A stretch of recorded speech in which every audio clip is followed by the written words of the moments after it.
দিদি, ধরা খেয়ে গেলি, এবার তুই কোথায় পালাবি?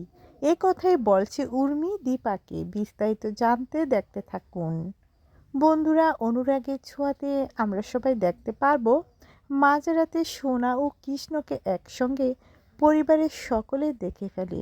সোনা বলে সে আমাকে এসএমএস করেছে এখানে আসার জন্য।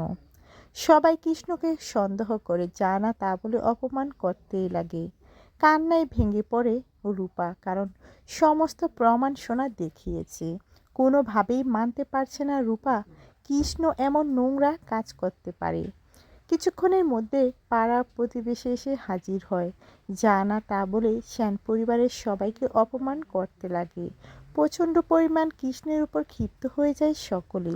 সোনা বলে, বাবা, ওই কৃষ্ণকে এখনই এখান থেকে যেতে বলো, তাকে কোনোভাবেই সহ্য করতে পারছি না।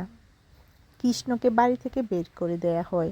সেই কষ্টে দীপাকে ধরে কান্নায় ভেঙে পড়ে রূপা। কিছুক্ষণের মধ্যে উর্মি চলে আসে, বলে, রূপা, কাকে জড়িয়ে ধরে কান্না করছো?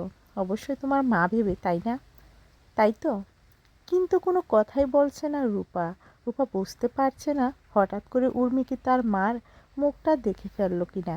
কিচেনে ছুটে আসে কুন্তলা, বলে, উর্মি, আমি তো বলছি সে রূপালী না, সে হলো দীপা। উর্মি বলে, না দিদি না, কোনোভাবেই দিদি হতেই পারে না।